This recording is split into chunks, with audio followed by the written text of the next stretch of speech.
Justice with Chinese characteristics, a new COVID cover-up, and China is hoarding the world's grain. That and more on this week's China News Headlines.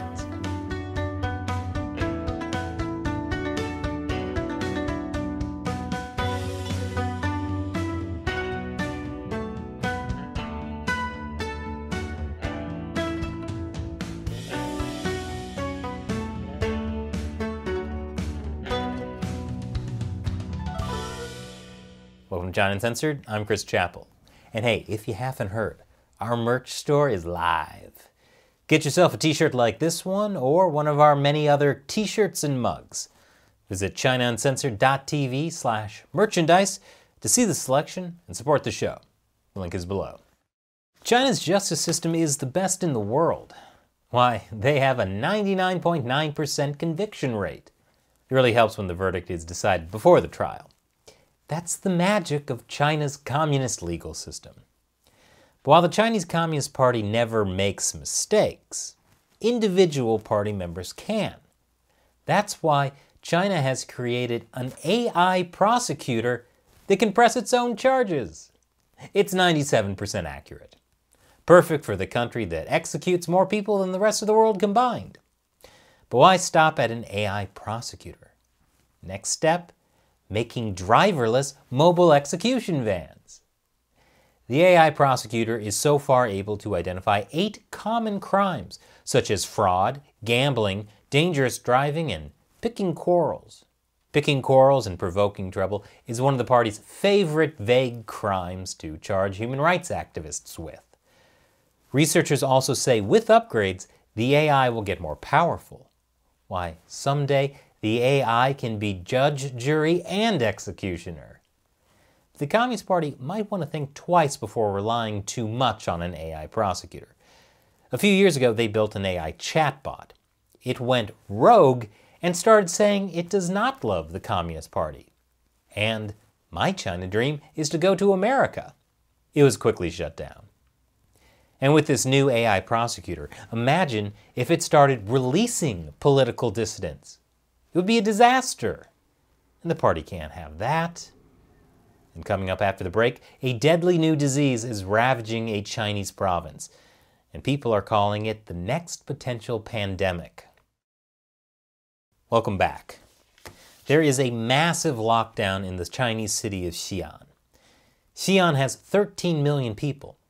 It's the strictest lockdown since Chinese officials sealed off Wuhan in the beginning of the pandemic in 2020. And that's saying something. People can't leave Xian without permission. At first, one member of each household was allowed out of their home every 2 days to buy groceries. But then the government stopped letting anyone out to buy groceries. When people started getting upset about not being able to get food, the Chinese state-run media started airing stories about the city giving free grocery deliveries. Something that other residents said they weren't getting. But Xian may be locking down for more than just stopping COVID.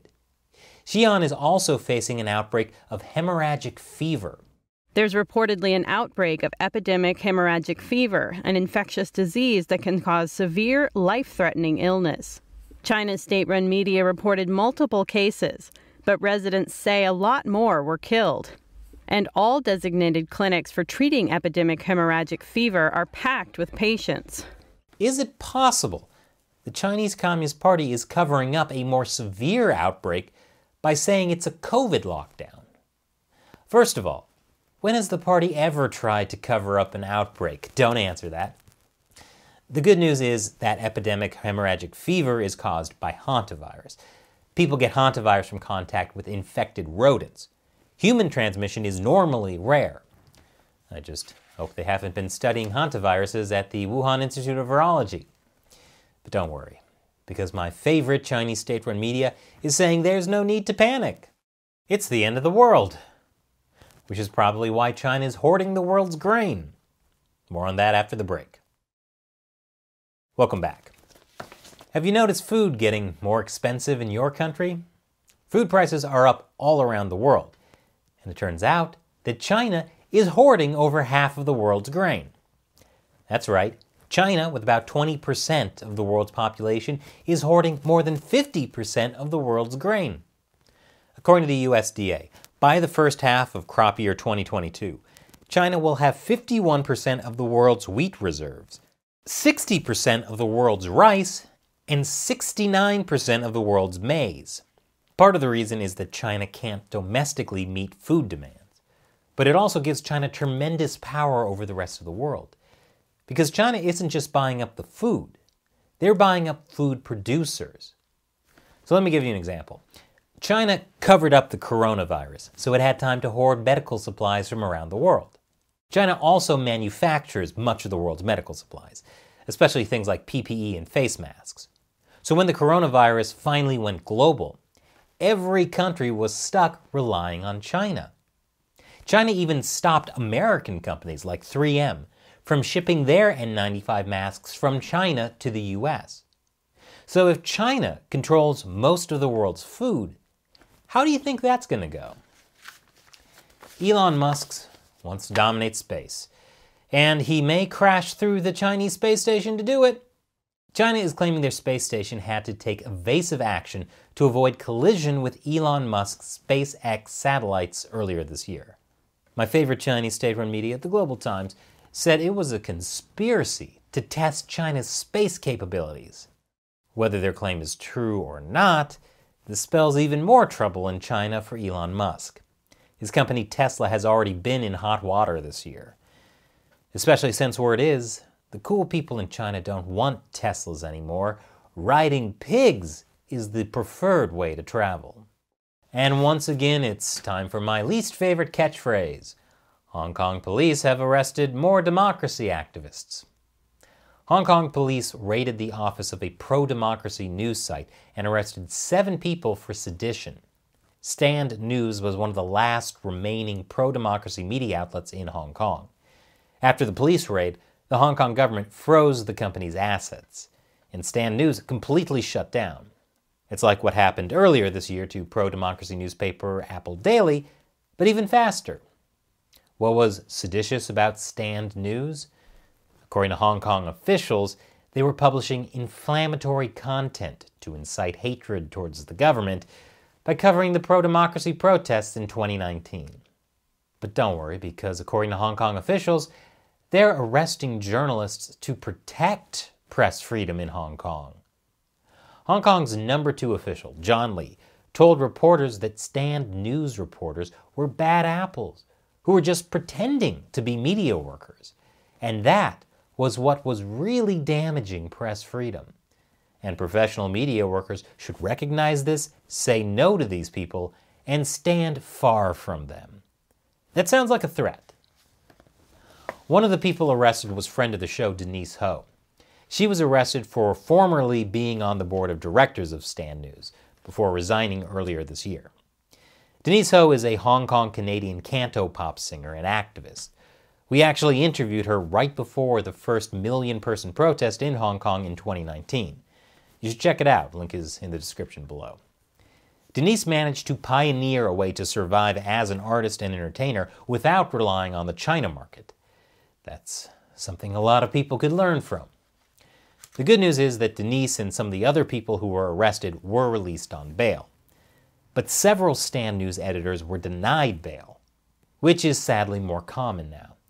There are Hong Kong activists who have been denied bail and in prison for almost a year, waiting for trial.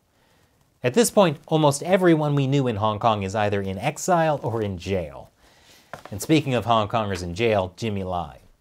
They're officially charging the Apple Daily founder with sedition.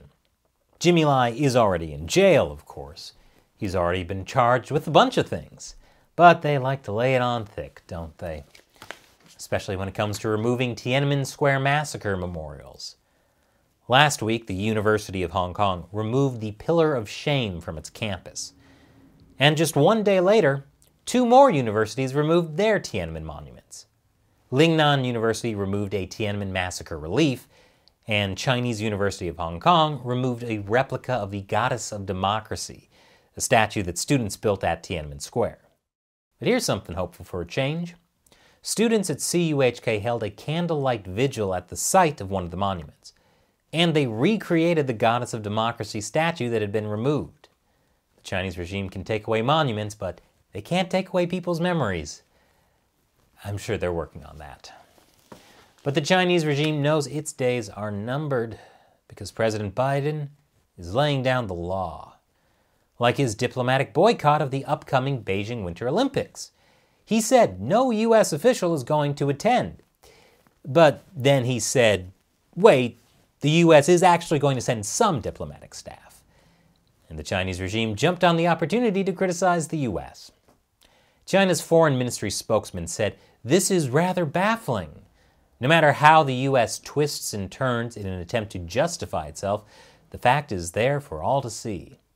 And Fox News even picked up on the story, using it to criticize Joe Biden. But here's what's really going on. Any visa applications were for consular and security personnel, the State Department said, adding that it was routine to provide athletes, coaches, and others with access to services enjoyed by Americans abroad, and no other U.S. officials will be going. So what really happened is the Chinese regime created the appearance of hypocrisy and used it to take advantage of the political divide in the U.S. When the real story is, the U.S. is doing a diplomatic boycott of the Beijing Olympics because China is committing genocide. And if all that gets lost on people, they've fallen for the propaganda. Speaking of propaganda, it's hard for a small show like ours to make it when competing with powerful, well-funded propaganda from Chinese state-run media. We could not continue China Uncensored without the support of viewers who contribute on the crowdfunding websites Patreon and the community subscription platform Locals. I call them the China Uncensored 50-cent Army. And to thank them, we give them a bunch of perks, including me answering their questions on the show. Today's question comes from Sheminsky on Patreon. I've recently learned that it is illegal for the overwhelming majority of citizens of Taiwan to own a firearm. Do you think this law could or should be reconsidered, given the threat of Chinese invasion? You know, that's actually a common misconception. It is not illegal to own firearms in Taiwan. Part of the reason is because of the threat of Chinese invasion. They do have different gun laws that I won't get into here, but I think the reason there is this misconception is because gun ownership in Taiwan is surprisingly low. Taiwan has the lowest gun ownership rate possible, with 0 civilian firearms per 100 people. So it sounds to me like that's something America could definitely help out with. Thanks for your question, Sheminsky. Thank you for your support. If you want to get some of the cool perks we offer members of the exclusive China Uncensored 50-cent Army, head over to patreon.com/China Uncensored or locals.com/China Uncensored. Links are below. Once again, I'm Chris Chappell. See you next time.